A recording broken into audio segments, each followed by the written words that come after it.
राज्यातील नगरपालिका नगरपंचायतींच्या निवडणुकांचं बिगुल वाजलं। 10 नोव्हेंबरपासून अर्ज दाखल करता येणार। 2 तारखेला मतदान तर 3 तारखेला निकाल।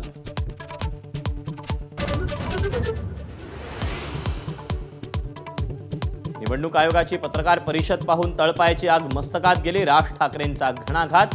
आयोग सत्ताधाऱ्यांच्या हातातलं बाहुलं असल्याचाही गंभीर आरोप।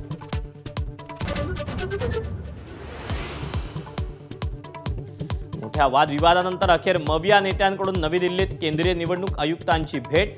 आधी मतदार याद्या शुद्ध कराव्यात, मगच निवडणुका घ्याव्यात, विरोधकांची मागणी।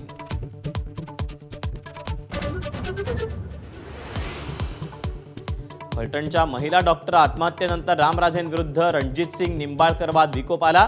पक्ष सोडावा लागला तरीही 72, मात्र रणजितसिंगांसोबत जाणार नाही, रामराजेंचा निर्वाणीचा इशारा।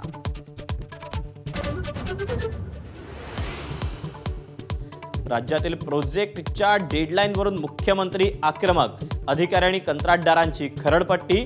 2.5 वर्षात कामं पूर्ण करण्याची तंबी।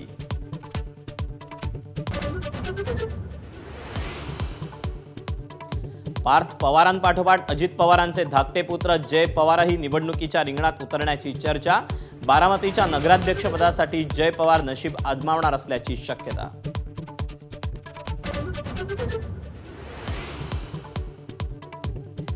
अन्न नागरी पुरवठा मंत्री छगन भुजबळांवरील हृदय शस्त्रक्रियेनंतर अजित पवारांकडून प्रकृतीसाठी सदिच्छा व्यक्त, तर सुप्रिया सुळेंकडूनही बरं होण्यासाठी प्रार्थना।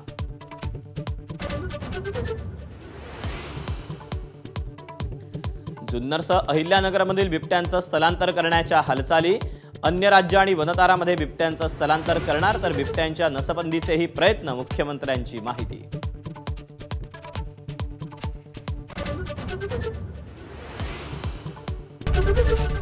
एबीपी माझा, उघडा डोळे बघा नीट।